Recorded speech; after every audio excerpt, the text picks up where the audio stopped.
nós que aqui vamos permanecer, ainda estamos tratando sobre a influência, né, do mal, dentro dessa sequência de seitas, heresias e outras religiões. E eu quero convidar você a abrir a sua Bíblia no Salmo de número 91.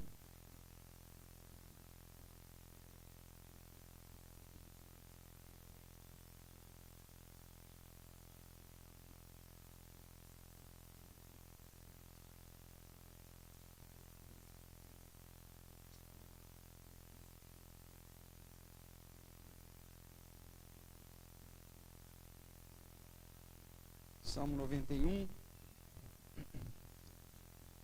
um salmo que muitas vezes é usado, né, como amuleto.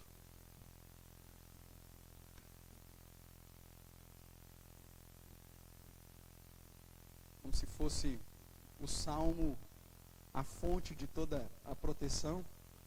Na verdade, é o Senhor que é descrito no salmo, que é a fonte da nossa proteção, dos nossos livramentos. Mas vamos lá, vamos fazer essa leitura, Salmo 91.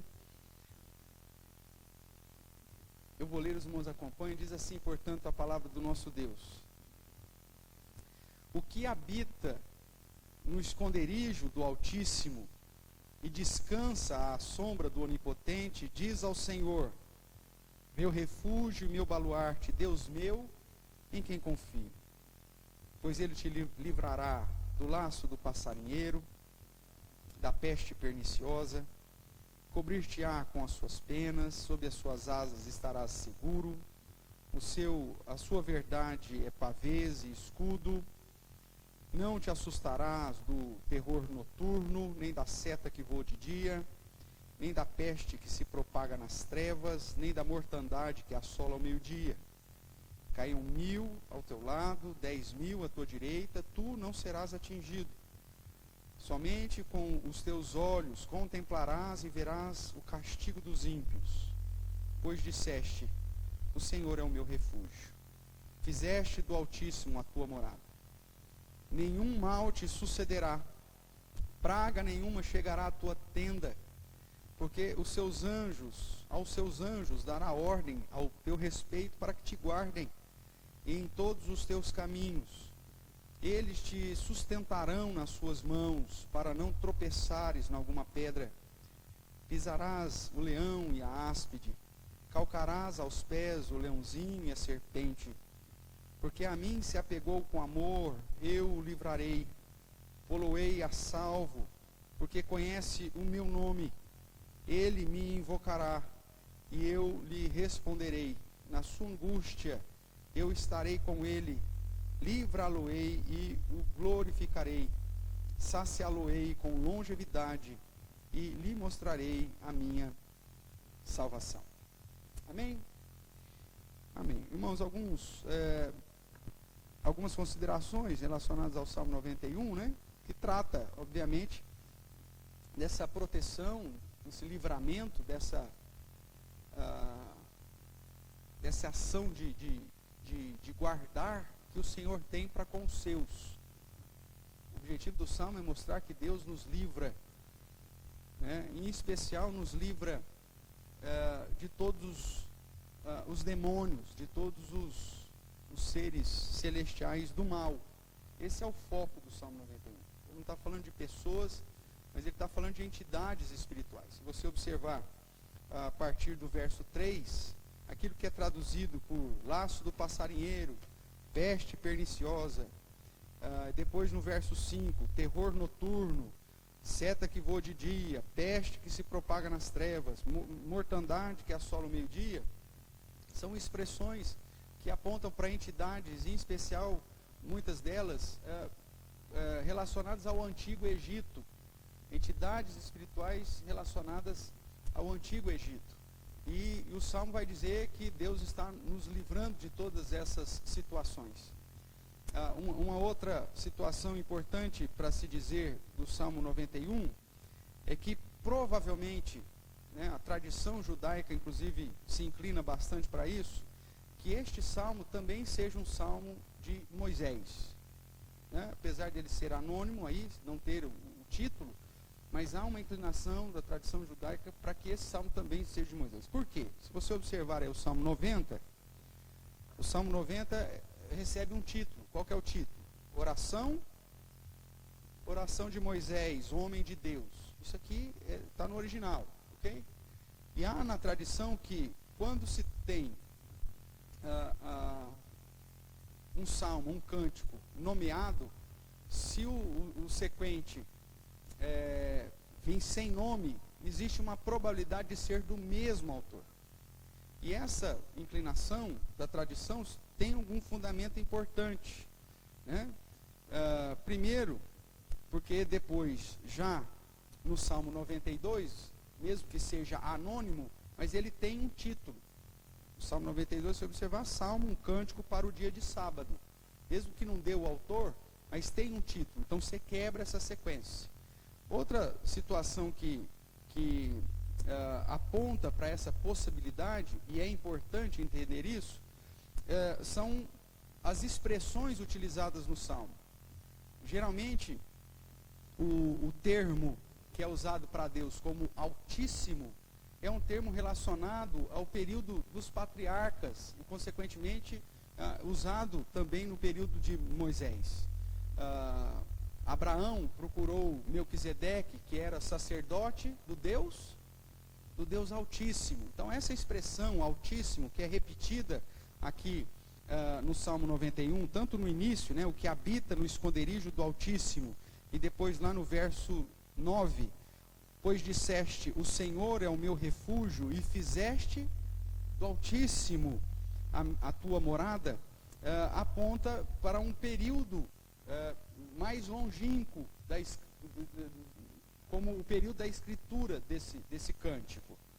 Um outro ponto importante que serve para referendar essa possibilidade é justamente esses nomes dessas entidades, que a maioria delas era presente num contexto do Egito Antigo, né? Lilith, que é aqui o terror noturno, e tantas outras expressões que eram expressões, os nomes de entidades que eram adoradas pelos egípcios. Então aponta mais um detalhe a favor disso. E uma outra situação que serve como elemento para identificarmos esse período é justamente a citação a partir do verso 10, que diz: nenhum mal te sucederá, praga nenhuma chegará aonde? A tenda. Quando que o povo de Israel viveu em tendas? Justamente quando saiu do Egito, né? No período do deserto, no período da peregrinação, do êxodo, porque depois, quando entraram na terra prometida, eles construíram as suas casas, construíram as suas cidades, e por aí vai.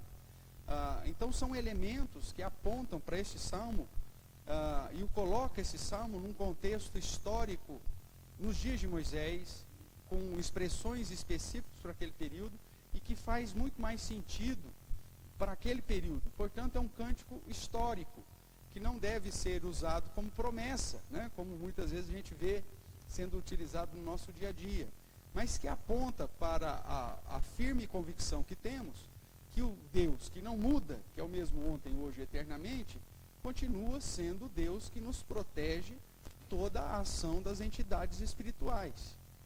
Esse é o Deus que, de fato, está acima de toda potestade, de todo principado, e que por isso, então, nos preserva e nos guarda de todo o mal.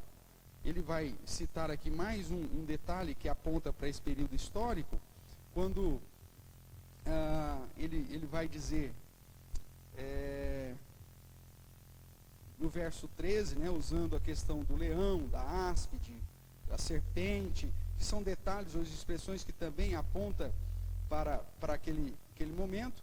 E o verso 7, quando diz, caiam 1000 ao teu lado, 10.000 à tua direita, tu não serás atingido, que é talvez uma expressão que aponte para a passagem do vingador, do anjo, sobre os primogênitos do Egito, onde todas as casas que não estavam ali debaixo, né, do símbolo do sangue do cordeiro, tiveram perdas. Os primogênitos morreram, mas o povo de Israel foi preservado. O povo de Israel foi não foi atingido. Então são detalhes, irmãos, do Salmo 91 que colocam como um cântico específico de um período histórico, de uma situação histórica, e portanto não devemos usá-lo na perspectiva de promessas, mas ao mesmo tempo traz um ensino precioso. Se estamos em Deus, nenhum mal nos toca. É aquilo que nós vimos lá em 1 João capítulo 5. Aquele que é nascido de Deus, o próprio nascido de Deus, aquele que é nascido de Deus, o próprio Jesus, essa é a ideia, ele nos protege. E o maligno, o que está escrito lá? Não nos toca. Então esse é o foco e o objetivo, portanto, do Salmo 91. Mostrar que o Senhor é a fonte da nossa segurança, da nossa proteção, do nosso livramento, e em especial diante das forças do mal, dos principados e das potestades. Como nós estamos estudando sobre o satanismo e sua influência, na semana passada, eu vou passar aqui para o slide próprio, nós tratamos a respeito da ação dos demônios e paramos num questionamento, depois de tratar daquilo que os demônios podem fazer, sobre a seguinte questão, que é o tema dessa aula. Os demônios têm poder sobre o crente? E a resposta pode ser dúbia, mas de imediato é justamente não. Justamente porque lá em 1 João capítulo 5 diz que aquele que é nascido de Deus, o maligno não lhe toca. Ou como vimos aqui no Salmo 91, aquele que está debaixo, no esconderijo do Altíssimo, debaixo da sombra do Onipotente, que tem Deus como seu baluarte, a sua fortaleza, o seu refúgio, e que confia no Senhor, então ele me livrará de todas as entidades, ele me livrará de todos os principados e potestades, ele vai me preservar, e mesmo que esses demônios tenham ação sobre aqueles que jazem no mundo, sobre a minha vida vai estar preservada, porque Deus é a fonte da minha proteção, porque Deus é a fonte do meu livramento, Deus é a fonte da minha segurança. Então, os demônios têm poder sobre os crentes? Não. Como nós falamos a semana passada, tratando da possessão, é possível um crente ser possesso? Nós vimos que não. E aí a resposta é simples. Ou não é possessão, pode ser qualquer outra coisa, indução, tudo mais, ou a pessoa não é crente. Se de fato é uma possessão demoníaca, aquela pessoa, ela não é habitada pelo Espírito Santo, ela não passou pelo novo nascimento, ela não foi alcançada pela graça e recebeu a fé salvadora, o arrependimento para a vida, e não foi selada com o Santo Espírito da promessa. Porque aqueles que foram selados pelo Santo Espírito, já passaram pela conversão, pelo novo nascimento, eles foram selados pelo Espírito Santo, somos templo do Espírito Santo, o Espírito Santo habita em nosso coração, e obviamente que o inimigo e seus demônios não têm como tocar naquele que é a habitação do próprio Deus. Ok? Então, respondendo, eles têm poder? Não. Mas vamos referendar um pouquinho mais sobre isso. Dá uma olhada em 1 Pedro, capítulo 5.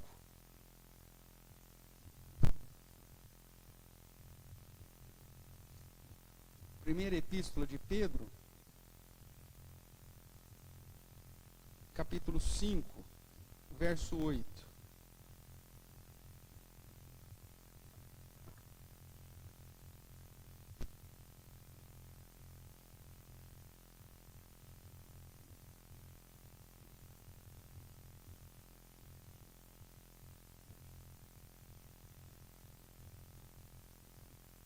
Diz assim, a partir do verso 8, de 8 a 11: Sede sóbrios e vigilantes. O diabo, vosso adversário, anda em derredor como leão que ruge, procurando alguém para devorar.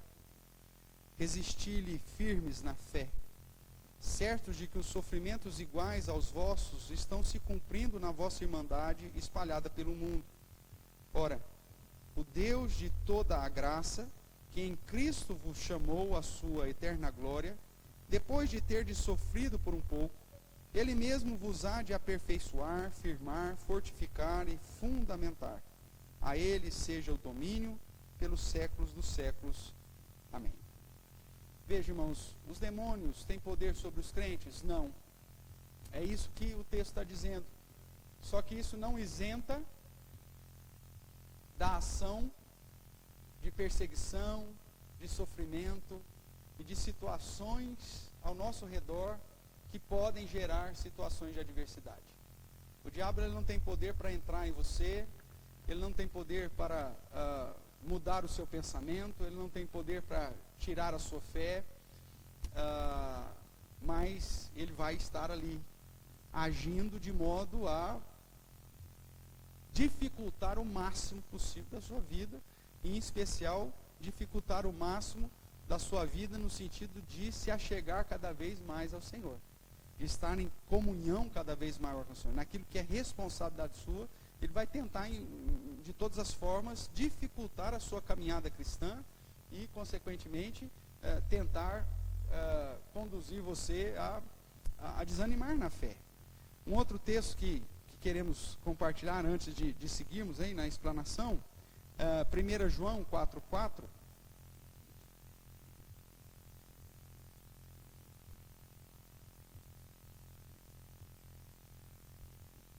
Primeira epístola de João, capítulo 4, verso 4, nos diz assim: Filhinhos, vós sois de Deus, e tendes vencido os falsos profetas, porque maior é aquele que está em vós do que aquele que está no mundo. Então veja, se nós temos Deus, Satanás, ele não tem poder mais sobre nós, porque maior é o que está em nós do que o que está no mundo. E no contexto de João, aquele que está no mundo é filho do diabo. Apocalipse ainda, capítulo 20,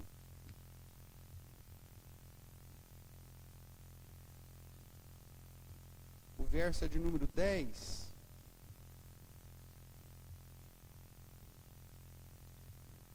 Mostra aí a derrota definitiva de Satanás quando do último dia. E Apocalipse 20, verso 10 vai dizer: o diabo, o sedutor deles, foi lançado para dentro do lago de fogo e enxofre, onde já se encontram não só a besta, como também o falso profeta, e serão atormentados de dia e de noite pelos séculos dos séculos. Veja, Satanás não tem vitória, irmãos. A sua derrota já está decretada, declarada, e portanto ele não tem o porquê de vencer. Ele vai, no tempo que lhe resta, vir com grande cólera, com grande ira sobre a igreja, os descendentes da mulher, aqueles que guardam o testemunho de Jesus, né, que guardam a palavra de Deus e o testemunho de Jesus, mas ele não tem poder para definir o seu estado e o seu futuro espiritual e eterno, porque o Senhor é quem determina, o Senhor é assim que faz, e ele é o Deus soberano, enquanto Satanás já está com os seus dias contados. E o último texto dessa sequência, para que a gente possa caminhar, 2 Tessalonicenses,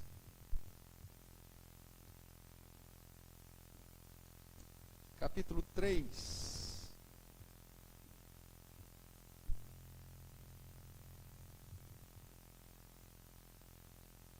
o verso também de número 3. 2 Tessalonicenses 3:3. Vamos ler todos juntos esse verso? Diz assim, todos: todavia o Senhor é fiel, Ele vos confirmará e guardará do maligno. Então, irmãos, os demônios têm poder sobre os crentes? Não. Deus o guarda, Deus os livra, Deus os protege. Porém, ele nos persegue. Porém, ele ruge como leão. Porém, ele está ali tentando dificultar. Como diz Apocalipse, foi lançado dos céus e vem com grande cólera, com grande ira, sabendo que pouco tempo lhe resta. E ele vem perseguir a mulher e vem perseguir também os descendentes da mulher, ou seja, a igreja e os crentes. Mas o texto também nos diz que o próprio Deus vai preservar essa mulher no deserto, que é a figura da peregrinação, que é o que nós estamos vivendo hoje. Nós estamos no deserto. Em que sentido? No sentido da mesma peregrinação que o povo de Israel esteve no deserto durante 40 anos, nós estamos agora nessa peregrinação aguardando o dia final. E é nesse deserto que o Senhor vai nos preservar. O diabo vem com grande cólera, se ele puder, ele vai usar os seus aliados, se ele puder não, certamente, ele vai usar os seus aliados para perseguir a igreja, para levantar perseguições, usar mecanismos até mesmo internos de pragmatismo, de liberalismo, de ensinos falsos, levantando falsos profetas para tentar minar, para tentar destruir a sua igreja, mas sobre aquele que está em Cristo, aquele que foi alcançado, nascido de novo, ele não tem poder de mudar a história e a salvação dessa pessoa. Por isso, eles não têm poder sobre a vida dos crentes, mas sob a permissão de Deus, eles podem fazer muito estragos. E nós sabemos que nesse período que estamos vivendo, o próprio Senhor já estabeleceu aquilo que Satanás pode fazer. A perseguição ele vai fazer. A ludibriação, o engano dentro da igreja ele vai fazer. Porque isso já está previsto. Um texto que eu cito de exemplo, para você ver o que o diabo pode fazer com o crente sob a permissão de Deus, é o texto de Jó. Foi dado por Deus a permissão para que Satanás, inclusive, tocasse em Jó. É lógico que o caso de Jó é um caso específico, tem um objetivo específico, mas serve de modelo para dizer, olha, sob a permissão de Deus, o diabo ele pode até trazer enfermidade sobre nós. Lembra daquela filha de Abraão, que há 18 anos estava enferma, encurvada, sendo escravizada por Satanás? Permissão de Deus, para que Jesus pudesse ali manifestar a sua glória curando. Então, sobre a permissão de Deus, o diabo pode ainda fazer muita coisa sobre o crente, só que ele não pode tirar a sua fé. Ele não pode mudar o seu destino eterno. Ele não pode te conduzir à apostasia.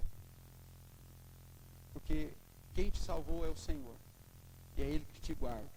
Agora, todas as outras questões relacionadas a esta era presente, irmãos,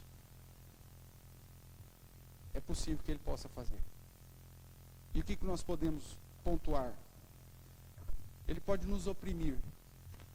Abra a sua Bíblia lá em 1 Pedro, capítulo 5, verso 8.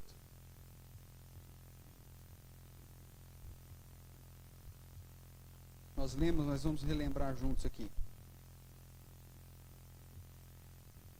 O texto diz que ele é leão. Ele é como um leão que faz o que mesmo? Ruge. Você já teve a oportunidade de ouvir um rugido de um leão? Só na televisão?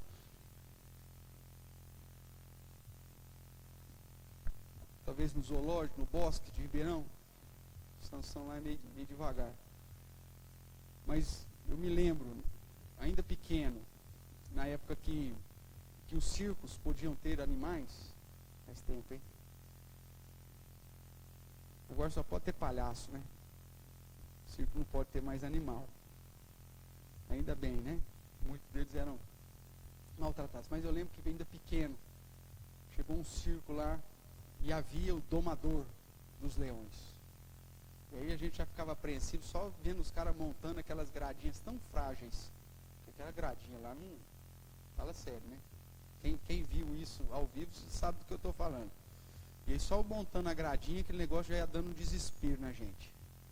E aí vinha com uma jaula empurrando, entrava lá naquela cercadinho, o domador ia lá e abria aquela porta, e aí um cara ia por trás, cutucava o leão para ele pular lá naquele cercadinho. Irmãos, aquele leão, ele rugiu naquele circo, aquela tenda, parecia sei lá eu o quê, uma acústica esquisita.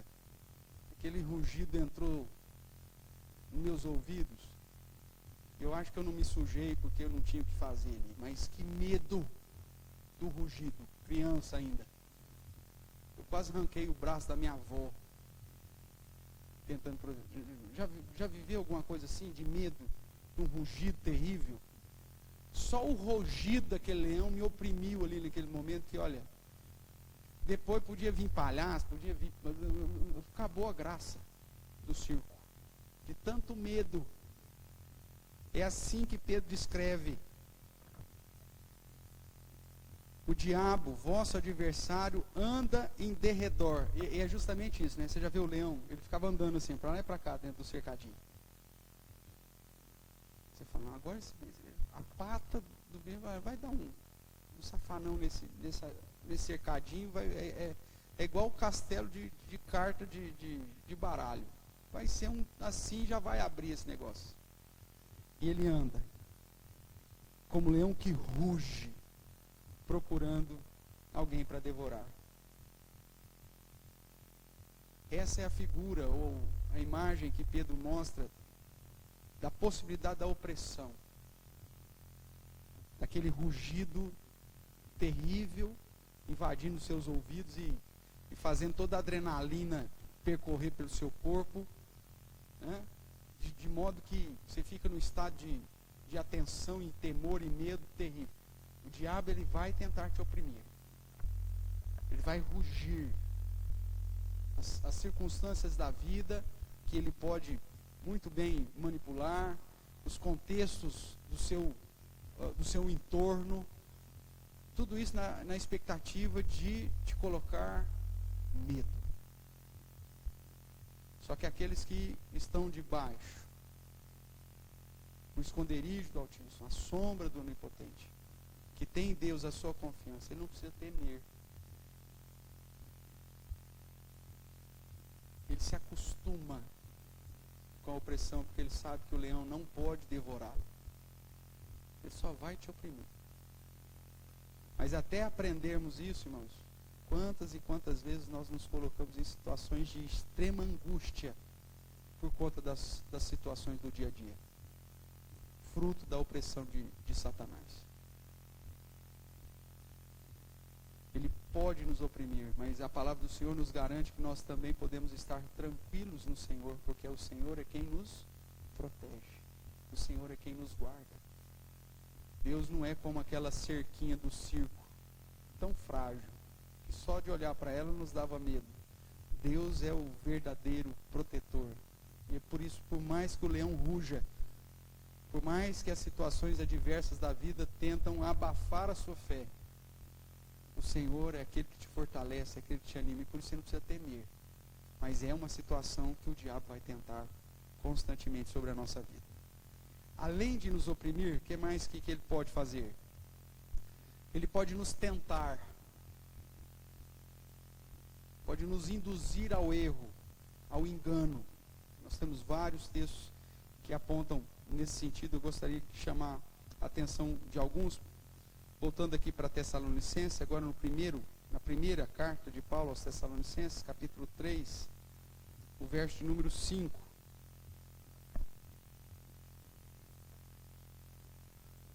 O apóstolo Paulo demonstra aqui uma certa preocupação com a igreja. Ele vai dizer assim: foi por isso que, já não me sendo possível continuar esperando, mandei indagar o estado da vossa fé, temendo que o quê? O tentador vos provasse e se tornasse inútil o nosso labor. Uma das estratégias de Satanás, nós já vimos, é a mentira. Ele é o pai da mentira. E uma das ações de Satanás sobre a vida do crente é mudar as letras, irmãos, é mudar o ensino. E isso é uma estratégia que muitas vezes dá certo.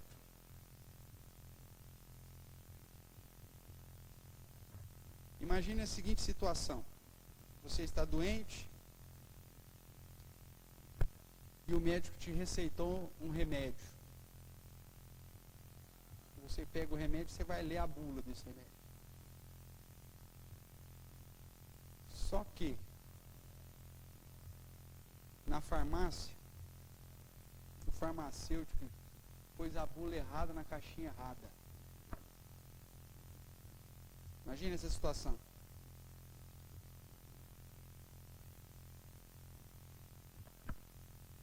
E a bula que ele colocou lá na sua caixinha é uma bula fantástica, só traz benefício. Pensou? Mudou a letra, mudou o ensino, mudou o conteúdo. Só que ele não vai mudar o resultado do remédio. A propriedade do remédio vai continuar a mesma. O efeito colateral vai continuar o mesmo. Só que ele engana.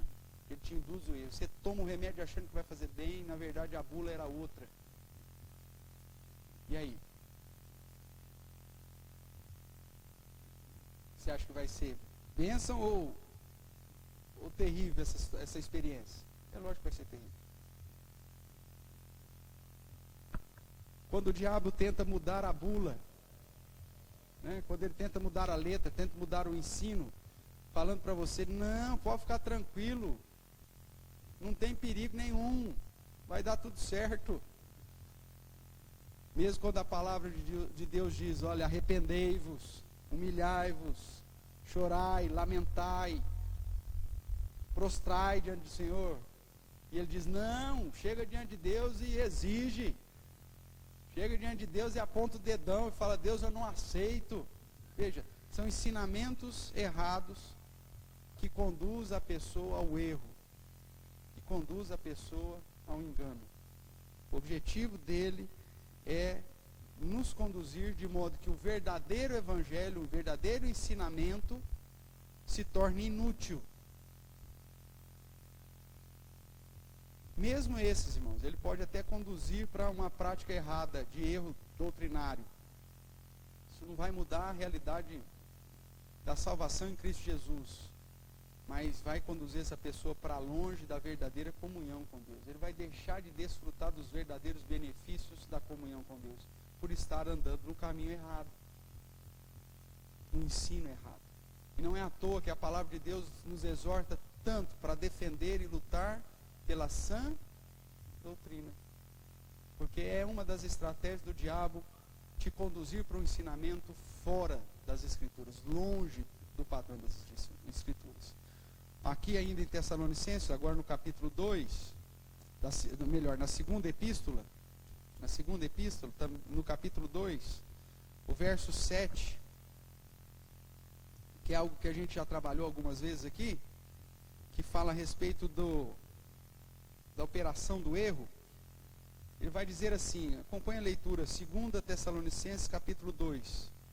Com efeito, o mistério da iniquidade já opera, e aguarda somente que seja afastado aquele que agora o detém.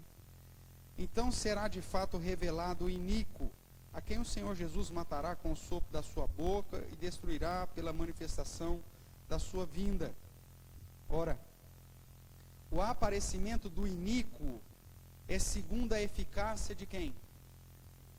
Segundo a eficácia de Satanás, com todo poder e sinais e prodígios da mentira, e com todo engano de injustiça aos que perecem, porque não acolheram o amor da verdade para serem salvos. É por este motivo, pois, que Deus lhes manda a operação do erro, para darem crédito à mentira, a fim de serem julgados todos quanto não deram crédito à verdade, antes, pelo contrário, deleitaram-se com a injustiça. Veja que Deus é quem envia essa operação do erro para os ímpios, para aqueles que abraçaram já o engano do Senhor, o engano de Satanás, e não abraçaram o amor, a verdade do Senhor. Mas o aparecimento, essa ação de Satanás, no verso 9, né, o aparecimento do iníquo é segundo a eficácia de Satanás, e ele vai fazer isso utilizando o quê? De poder, sinais e prodígios. Tudo aquilo que é enfatizado nos dias de hoje como se fosse manifestação vinda de Deus. Você vai nas igrejas aí, muitas igrejas dessas, o poder de Deus está aqui. É aqui que as coisas acontecem. Aqui que as pessoas são curadas. Aqui que acontecem sinais. Aqui que acontece prodígio. O apóstolo, nosso apóstolo é o que ele tem todo o poder. Amigo, só Deus tem todo o poder. Hoje nós vivemos dias que o período da revelação já terminou e que, portanto, os nossos olhos têm que estar firmados somente na verdade, na Escritura. Porque se nós formos viver um cristianismo preocupado com poder, sinais e prodígios, nós seremos ludibriados, enganados, porque essa é a estratégia de Satanás para o nosso tempo. E tem muitos que acabam correndo atrás de poder, sinais e prodígios e se desviam das Sagradas Escrituras. Não é difícil você encontrar pessoas que se dizem crentes, que ficam pulando de igreja em igreja e que ficam procurando sinais, prodígios e poderes miraculosos, mas nunca desejam meditar na palavra do Senhor. O prazer delas não está no meditar da palavra do Senhor, nem de dia, nem de noite, nem hora nenhuma, mas simplesmente ter experiências, sentir, ver poder, maravilhas, sinais, prodígios. A própria palavra de Deus nos exorta, olha, isso é estratégia de Satanás para nos tentar e para nos conduzir ao erro, para nos conduzir para longe do amor à verdade.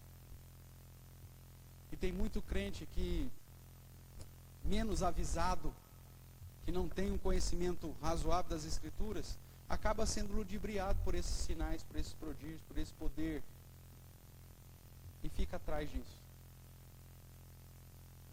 Nós temos o apóstolo Paulo, né? Foi chamando a atenção, citando que esses sinais foi justamente a mesma estratégia que Satanás usou para confrontar Moisés, levantando Janes e Jambres para fazer os mesmos sinais que Moisés fazia. E é o que está na realidade no dia de hoje, irmãos. O nosso padrão é de fidelidade às Escrituras. É assim que nós vamos suportar o engano de Satanás. Ficar com aquilo que a Bíblia diz. Ah, mas eu tive uma experiência, pastor. Nossa, mas eu vi acontecer. Operação do erro. Mistério da iniquidade. Um modo que Satanás usa, usando o nome de Deus, usando sinais que Deus já fez no passado, para ludibriar, enganar, induzir ao erro. A nossa maior segurança, irmãos, é não viver uma vida cristã pelas vistas, mas sim pela palavra. Bem-aventurados aqueles que não viram e creram. Você não precisa ter uma experiência visível.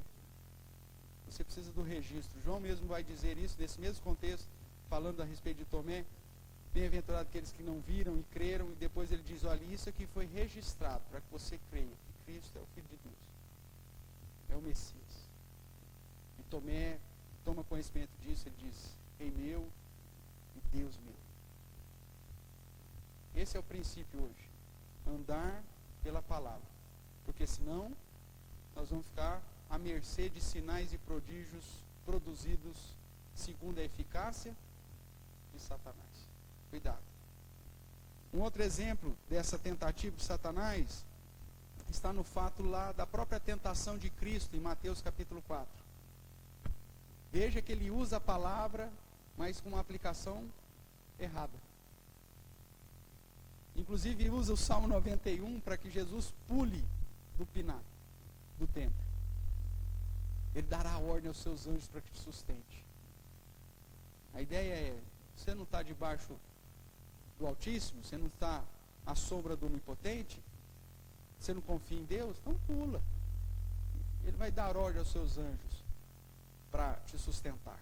Veja, a manipulação da palavra. Isso o diabo vai tentar fazer, e faz. Não vai só tentar não, ele faz.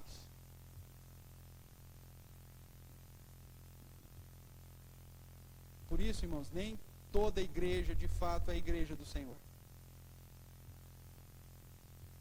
A besta que emerge da terra, ela tem a aparência do cordeiro, mas a sua palavra, a sua voz é do dragão. Não é porque se fala em Jesus que de fato é de Cristo. É muito comum as pessoas usarem a própria fala de Jesus, né, que é aqueles que com ele, os discípulos, inclusive, até o pessoal aí, usando demônio teu nome, falando teu nome, falou, comigo,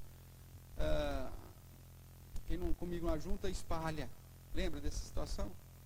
E hoje as pessoas falam, é importante, quanto mais igreja, melhor. Não importa a doutrina da igreja, pelo menos está falando de Jesus.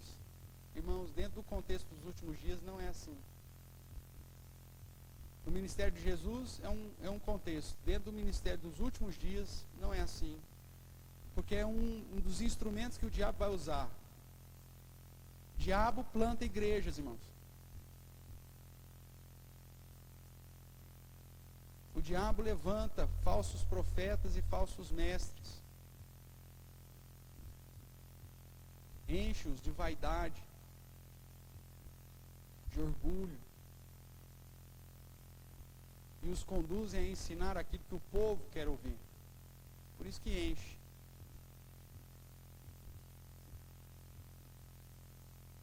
Quando a palavra vem dura, acontece o que aconteceu no ministério de Jesus, em João capítulo 6. Dura essa mensagem, hein? Quem que pode suportar? E já o abandonaram. Agora, enquanto você está dando pão e peixe, ou já num contexto romano, né, pão e circo,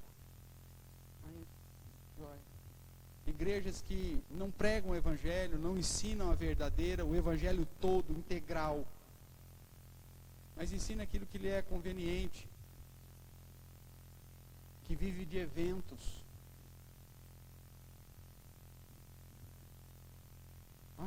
Semana que vem um pastor que morreu 7 vezes. No outro domingo vem não sei quem. O cantor que se converteu. O outro, o pai de santo que comeu o filho, bebê. Vive disso. O que isso acrescenta de evangelho na vida das pessoas? Nada. Acham que o testemunho pessoal é mais importante do que a história de Cristo, do que o evangelho de Cristo. Dão mais ênfase aos testemunhos das pessoas, pensam que o testemunho é um instrumento de evangelização, quando que a salvação vem pelo ouvir. E ouvir do quê? A palavra de Deus.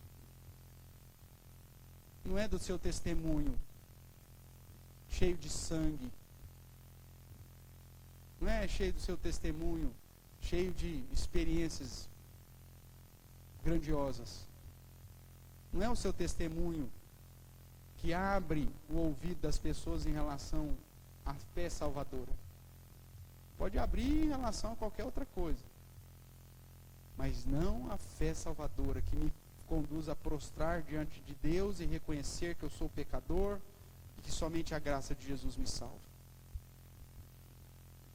Você tem igrejas que só tem testemunhos, só oportunidades, pregação da palavra, nada, experiências, somente experiências, um instrumento de Satanás para ludibriar as pessoas. Isso ele faz porque está debaixo da permissão de Deus. Isso. Quem que manda a operação do erro que nós lemos aqui? É o próprio Deus. É aquilo que Deus fala lá em Isaías: você vai pregar, eles vão ouvir, não vão entender, vão ver, não vão enxergar, para que não se convertam, porque a conversão é fruto de Deus, e dentro da soberania de Deus, algumas pessoas vão continuar na sua impiedade, vão colher o fruto natural da consequência da sua impiedade. Só que o homem é um ser religioso, e por isso então as religiões vão pipocar para todo lado. Então cuidado. Nem todo mundo que fala, que se apresenta como cordeiro, fala das coisas do cordeiro.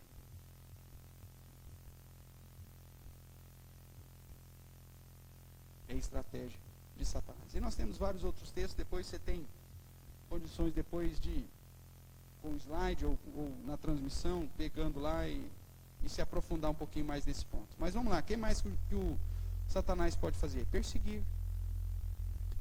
Apocalipse capítulo 12, né? Dá uma olhadinha lá. Você se lembra desse texto? Eu já citei aqui pelo menos umas 3 vezes hoje.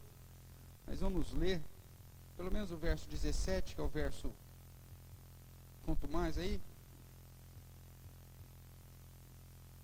Capítulo 12 está falando justamente da queda de Satanás e de que o propósito dele é vir perseguir a igreja. O verso 17, então, de Apocalipse, capítulo 12, nos diz: irou-se o dragão a gente sabe que é a antiga serpente, o diabo, Satanás, né? Irou-se o dragão contra a mulher, e a mulher é a igreja, e foi pelejar com os restantes da sua descendência, os descendentes da mulher, os crentes. E aí ele explica quem são esses, né? Os que guardam os mandamentos de Deus e têm o testemunho de Jesus, e se pôs em pé sobre a areia do mar. Então veja, o dragão, ele vem pelejar contra a igreja, ele vem perseguir a igreja. Quando você vai lá para as 7 cartas do Apocalipse, você vai ver em algumas delas o foco é justamente uma perseguição, inclusive até a morte. Essa é uma estratégia de Satanás. Em outras você vai ver a heresia entrando dentro da igreja. Doutrinas de Balaão, ouvindo a Jezabel, abraçando as doutrinas dos nicolaítas. Tudo isso é heresia. Dentro da igreja. Porque ele está falando da igreja dele. Né? E o terceiro modo que ele usa é o desânimo. Perder o primeiro amor. Nós já estudamos isso em outro momento.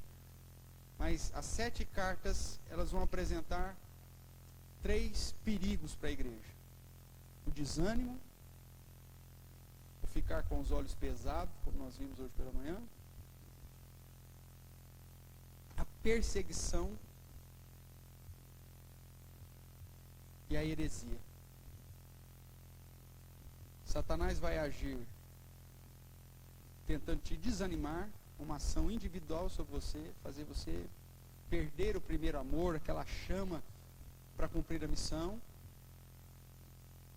Se ele não conseguir te desanimar, ele vai levantar pessoas para te perseguir, e às vezes ele pode levantar uma nação inteira para perseguir a igreja, um exército inteiro para perseguir a igreja, mas às vezes levanta um ou outro só, mas ele vai levantar. Ou então ele vai te conduzir ao engano, a abraçar uma doutrina que não é de Jesus. Você está dentro da igreja, mas você está abraçando a doutrina dos nicolaítas. Você está dentro da igreja, mas você está abraçando a doutrina de Balaão. Você está dentro da igreja, mas está ouvindo as mensagens de Jezabel. Porque você não quer ouvir a verdade. Então, esse é o perigo, irmãos.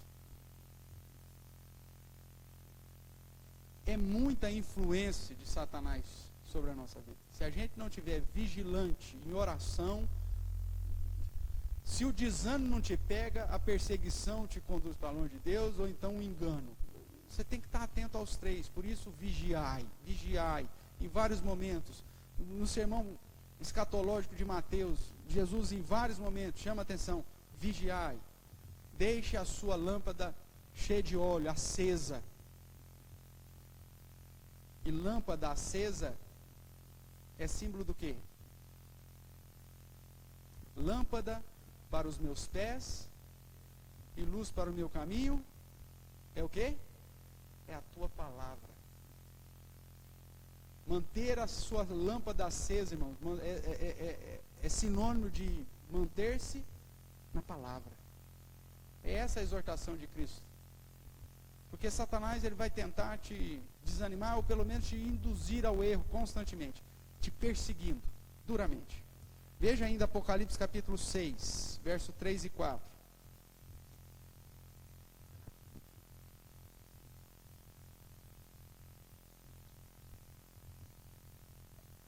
questão da perseguição, né? Aqui nós estamos diante da abertura dos 7 selos, dentro da interpretação amilenista, reformada. O primeiro selo é justamente essa autoridade para que o evangelho alcance todas as nações. Por isso um cavaleiro, um cavalo branco, seu cavaleiro com arco, coroado, né? Que sai vencendo para vencer. Aqueles que interpretam isso aqui como sendo algo de Satanás, já está em conflito, porque Satanás nunca sai vencendo para vencer. Satanás já está derrotado. Ele não tem vitória nenhuma. Ok? Mas a partir do segundo selo, aí nós vemos o segundo cavaleiro, terceiro, quarto, a ideia de uma oposição, uma reação ao avanço do evangelho. O que acontece? Quando abriu, verso 3, quando abriu o segundo selo, ouvi o segundo ser vivente dizendo, vem. E saiu outro cavalo, vermelho, seu cavaleiro. Foi-lhe dado, fazer o quê? Tirar a paz da terra, para que os homens se matassem uns aos outros. E também foi-lhe dado grande espada, que é símbolo de morte. Irmãos, há uma estatística que diz que o grupo religioso mais perseguido da terra são os cristãos. E que de 2000 para cá tem morrido mais cristãos a cada ano do que nos séculos passados. Nem nas perseguições dos primeiros séculos se matou tanto cristão mesmo, porque eram poucos. A agência Portas Abertas, ela divulga uma estimativa. Se você pesquisar lá rapidamente no Google, você vai ver, é coisa de milhares de mortes por ano de cristãos. Agora, pastor, mas por que a mídia não divulga isso? Porque ela não serve ao nosso Senhor. Como o governo não serve ao nosso Senhor. Como nada deste mundo serve ao nosso Senhor, senão a igreja. A gente fica sabendo através dessas agências que mandam essas notícias para nós. Porque senão nós nem saberíamos que nossos irmãos estão sendo perseguidos e mortos na Nigéria. Irmãos, o Boko Haram invade as aldeias cristãs e fuzila todo mundo, põe fogo em todo mundo, corta no facão. Eu sei porque eu vivi dentro do contexto de África. Eu trabalhei com o povo Pel, ou os fulanes, que são a base do grupo Boko Haram. Eles são todos fulanes. E eles se colocam como os guardiões da fé islâmica no norte africano.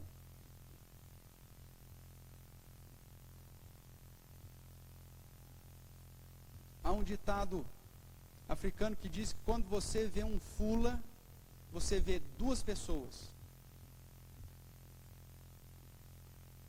Traduzindo para a gente, é como se falar, o fulano é duas caras.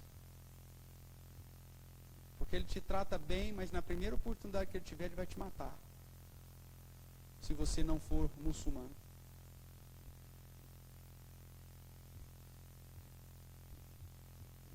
Milhares, irmãos, de irmãos cristãos nossos ainda estão sendo perseguidos e mortos. O diabo tem permissão para fazer isso. Em alguns lugares do mundo ele tem feito. É absurdo. Eu não vou falar o número aqui porque eu não vou lembrar. Mas se você pesquisar aí rapidamente, se você tiver acesso a isso, você pode até me auxiliar nesse sentido. Estimativa de morte de cristão por ano. Você vai achar lá Portas Abertas com os dados dele. Cada ano o trem está aumentando. Quem que faz isso? Satanás. Mas vamos lá, o que mais? Além de nos oprimir, tentar induzir ao erro, de nos perseguir, ele vai tentar nos privar, nos separar. Vamos ver aí o que diz ainda Apocalipse capítulo 6, o verso 5 a 8. quando abriu o terceiro selo, ouvi o terceiro ser vivente dizendo: vem. Então vi, e eis um cavalo preto, e o seu cavaleiro com a balança na mão. Balança aponta para as questões comerciais, de provisão. E ouvi como que a voz no meio dos quatro seres vem dizendo: uma medida de trigo por 1 denário, 3 medidas de cevada por 1 denário, e não danifiques o azeite e o vinho. Até aqui. Depois a gente verso 7 e 8.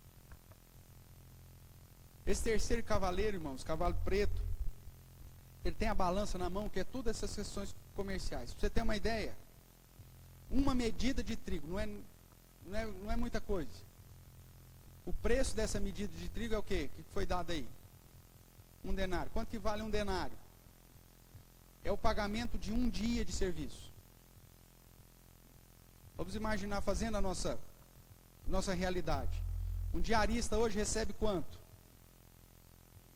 Em média, 150. Imagine você chega no supermercado, vai comprar lá 1 quilo de farinha, R$150. É isso que o texto está dizendo. Você vai comprar a cevada, que é um negócio muito mais em conta que a farinha. 3 medidas por R$150. 3 quilos de cevada. Lógico, fazendo aqui uma comparação grosseira, mas para você ter uma ideia do que o texto está falando. O texto está falando que o diabo ele vai trazer privações econômicas sobre o povo de Deus. E aí ele vai sobre todo mundo, né? A pobreza. Imagine esses cristãos que estão sendo perseguidos em África. Você acha que ele tem vida boa? Você acha que ele tem uma casinha boa, igual nós temos? Você acha que ele tem um ar-condicionadinho? Você acha que ele tem uma geladeira? Você acha que ele tem uma despensa? Eu já falei para vocês que eu vi isso em África. Chegar lá, irmãos nossos, estarem em jejum de 7 dias, porque não tinha o que comer. Senhor, eu estou em jejum em 7 dias, já não tenho o que comer. Então estou em jejum em 7 dias para que o Senhor providencie comida.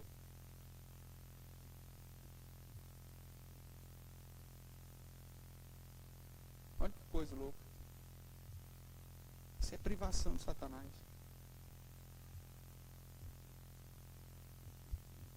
O cristão planta, a terra produz, aí vem o Boko Haram e arranca tudo. Ou rouba.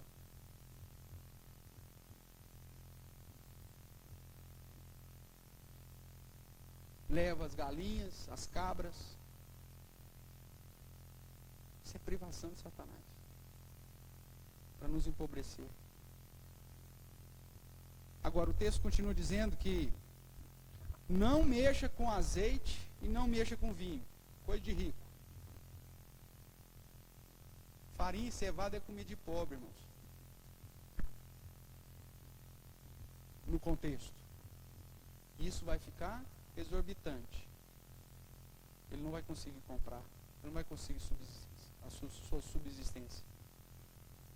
Mas o azeite, o vinho, que é coisa de rico, o cara vai continuar comprando do mesmo jeito. Não vai fazer diferença nenhuma para ele.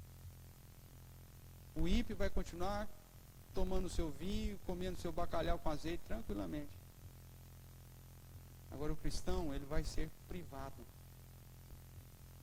E sabe por que a gente não é tão privado ainda? Porque a gente se vende para Satanás. É a chamada marca da besta. Por isso que a gente ainda consegue comprar e vender. Em que sentido, pastor? No sentido que a gente, muitas vezes, irmãos, se adequa à realidade comercial, da balança desse cavaleiro aqui. Ah, é o sistema, né, pastor?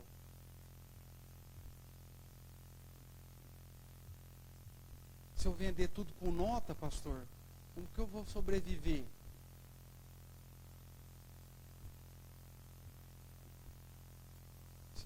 Se eu for pagar todos os direitos dos meus funcionários, né, pastor? Como que eu vou me manter? Se eu não sonegar no meu imposto de renda, né, pastor? Como que vai ser?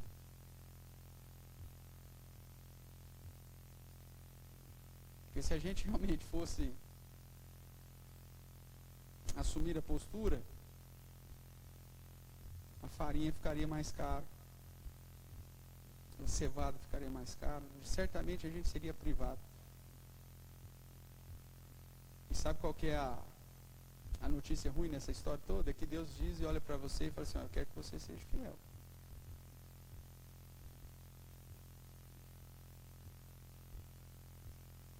Pastor, mas é pesar demais. Eu não estou falando que não é.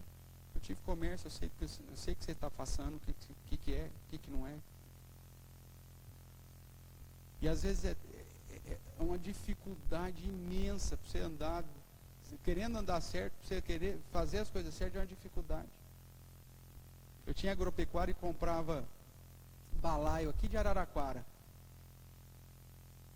Vendia muito balaio.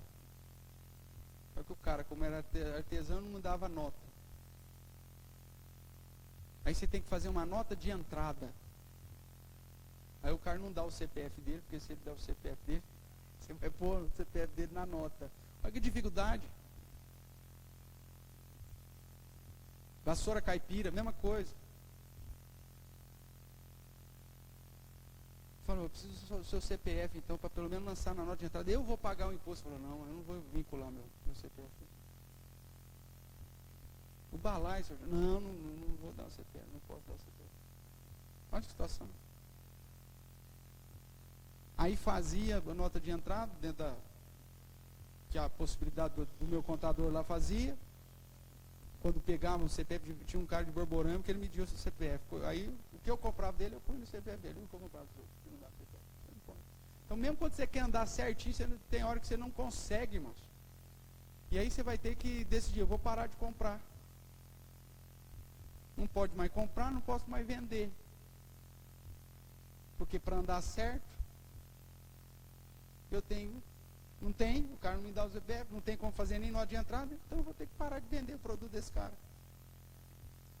Isso é comprar e vender, não ter poder mais para comprar e vender. Porque se você quer andar certo, difícil. Às vezes dentro do sistema bancário, a gente é colocado umas arapucas. Hoje em dia já tem lei do consumidor que te preserva isso. Mas quando eu fui financiar minha casa, teve que comprar produto casado, senão o financiamento não saía.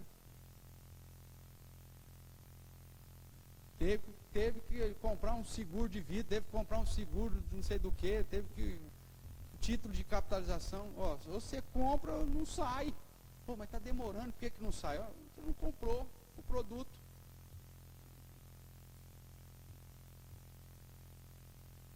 Tudo isso é manipulação da balança, irmãos. Aí se o irmão realmente fala, não, então não vou entrar no sistema, o que ele faz? Aí, dorme na rua, não vai comprar nada. Vai chegar uma hora que esse negócio vai apertar de tal forma, que aí nós vamos começar a entender o que significa essa privação de Satanás.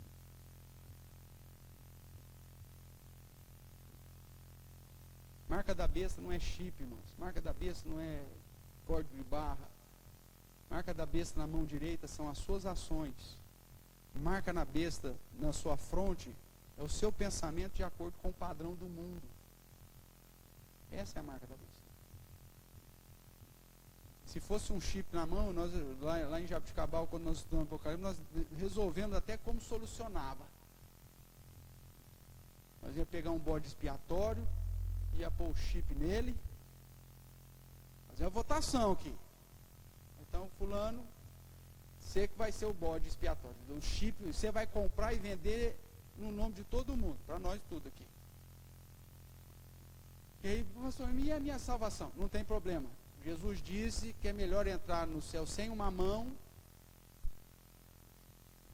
Então, na hora do vamos ver, a gente corta a sua mão direita, pelo menos você vai sem mão, mas você vai. Que aí o chip nós joga fora. Se fosse chip, seria o mais fácil para ludibriar, meu amigo. Mas quando é atitude e quando é modo de pensar, aí não tem jeito.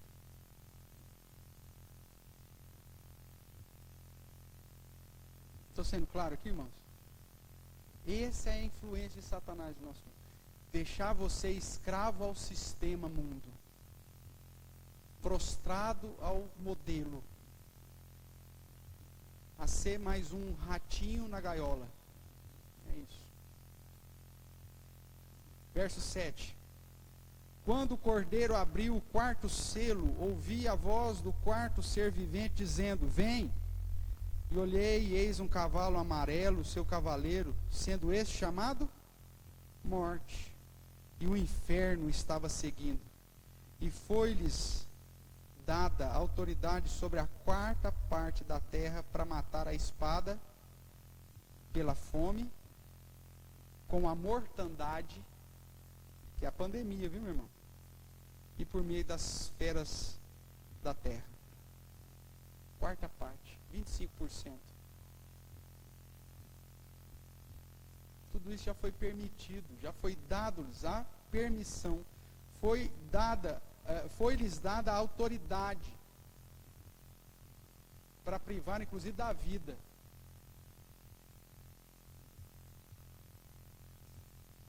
Agora, isso não muda o seu destino eterno. Nesse sentido, ele não pode tocar.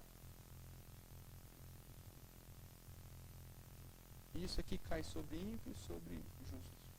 Está tudo no mesmo pacote. Ação de Satanás. E outro exemplo, esse tempo de Jó, que eu já citei, né? Quando ele vem, manda um vento terrível e mata de uma tacada só todos os filhos de Jó. Por que ele tirou a vida daqueles meninos todos? Porque Deus deu permissão.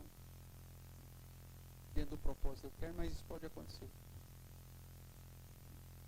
Ele não vai mudar a realidade espiritual. O seu destino espiritual ele não muda. Mas sob a permissão de Deus, ele pode até mesmo vir com espada. Por isso que os irmãos que estão sendo perseguidos e mortos não são piores nem melhores do que nós. Porque todos nós estamos sujeitos a isso. Nós vivemos numa realidade em que o aliado de Satanás, aqui, ou a estratégia de Satanás, talvez não seja a perseguição. Você não vê ninguém matando cristão na rua aqui.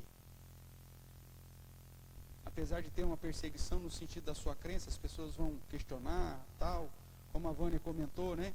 Na escola já está falando, ó, o problema da situação aqui já são os cristãos. A gente não consegue ter a tolerância, o amor a todos porque os cristãos são intolerantes. Já tem essa perseguição. Mas ninguém ainda mata cristão aqui. Mas qual que é o problema nosso? Na perspectiva do Ocidente? É o engano, irmãos. As heresias, os falsos ensinos, o liberalismo dentro das igrejas históricas, o pragmatismo no coração da liderança das igrejas. E isso que tem sido um instrumento de Satanás para tentar nos privar do cuidado da bênção do Senhor. Então, cuidado. Veja, tudo que ele faz é para nos conduzir ao engano, ao liberalismo e daqueles que não são eleitos, à apostasia.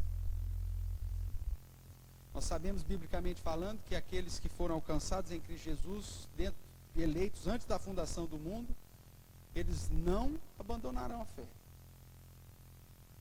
Essa fé pode até oscilar durante a vida, mas eles estarão firmes com o Senhor. Em determinado momento, eles estarão tão firmes com o Senhor. Agora, os não eleitos, irmãos, os iluminados, conforme Hebreus, mesmo que tenham desfrutado dos benefícios de estar no convívio da luz e dos crentes, esses vão ser enganados e vão cair na apostasia. E é por isso que haverá uma separação no dia final. E muita gente ainda vai dizer para o Senhor, mas Senhor, eu estava na igreja, eu fiz isso em teu nome, fiz aquilo outro. participei, expulsei demônios, e Jesus diz, eu nunca vos conheci, nunca vos amei. Essa é a ideia do termo conhecer, no contexto do Novo Testamento, vindo do hebraísmo, nós já estudamos isso. Afastai-vos de mim, os que praticai a iniquidade. Olhe lá, Mateus capítulo 7.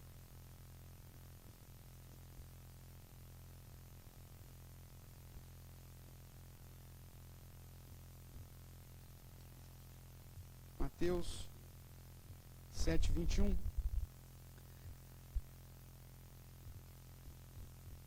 Nem todo o que me diz, Senhor, Senhor, entrará no reino dos céus, mas aquele que faz o quê?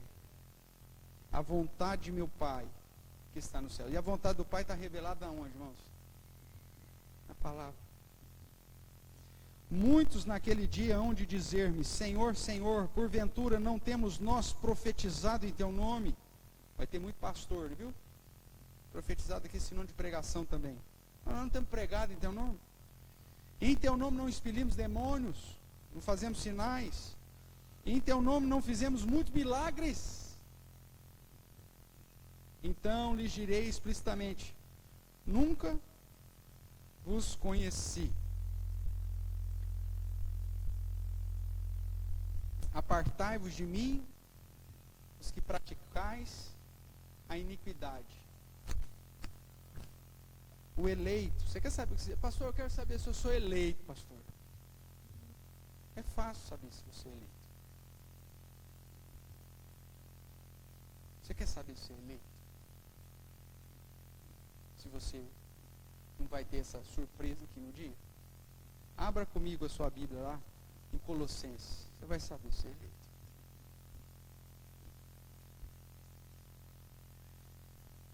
E a gente está terminando, viu, irmãos?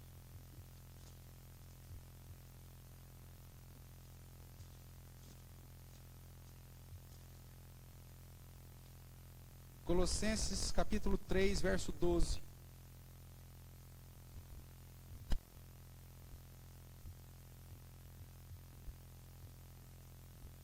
Paulo vai dizer assim, revesti-vos, pois, como? Como o quê?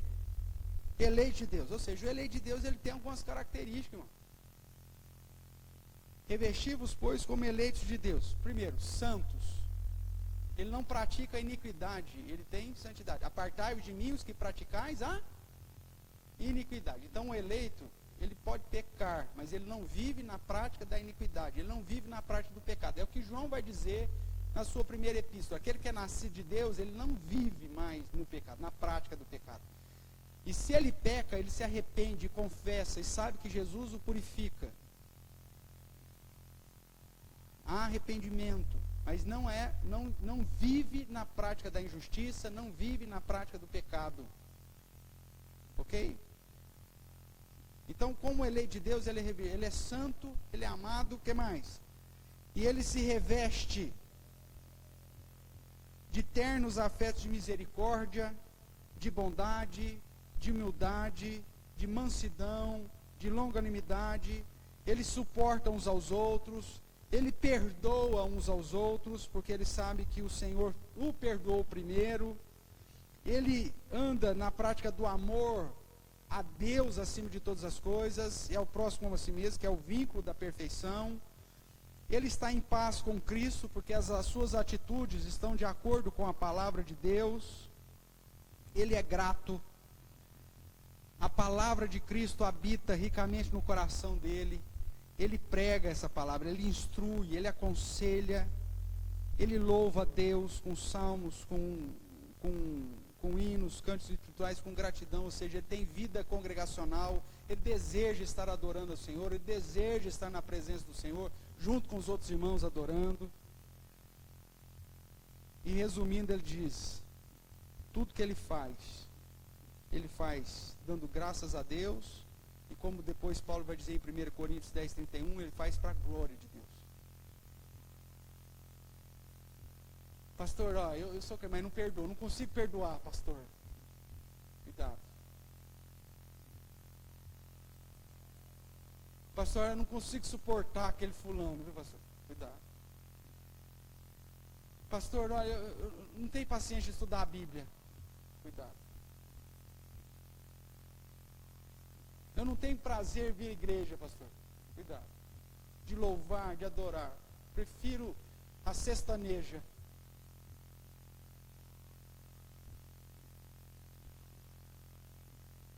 Não, a gente já canta música de crente na igreja de domingo. Minha playlist, meu Deus do céu, é de colocar inveja em qualquer DJ. Cuidado. O eleito, ele tem características disso. Ele se reveste de características do eleito. Então você quer saber? Olha para a sua vida. O Espírito Santo de Deus testifica com o nosso espírito que somos filhos de Deus. A gente sabe. Se a gente só está vivendo uma enganação ou se realmente amamos e servimos a Jesus. Seremos alvo da perseguição, da opressão, da tentativa, da tentação produzido por Satanás, das privações, mas não mudará a nossa realidade espiritual. Porque quem salva é o Senhor, do começo ao fim. Ele nos escolheu antes mesmo da fundação do mundo. E como Jesus diz em João 6, aqueles que o Pai me dá, esse vem a mim, e de modo nenhum lançarei fora, e o ressuscitarei no último dia. Então não tema a ação de Satanás, irmãos, mas esteja ciente que esse inimigo está ali, rugindo, e tentando te afastar da verdadeira comunhão com o Senhor. Então cuidado. Achegai-vos a Deus e resistir ao diabo, e ele fugirá de vós. Alguma pergunta? Como eu falei dos eleitos, né? Semana que vem a gente continua. E aí falando quem são os filhos do diabo. As características daqueles que são filhos do diabo. E aí a gente vai ter condição de comparar mais esse negócio para você saber se você está, de que lado você está. Porque só tem dois lados, viu, meu irmão? Não tem um terceiro. Não tem o quase. Não tem.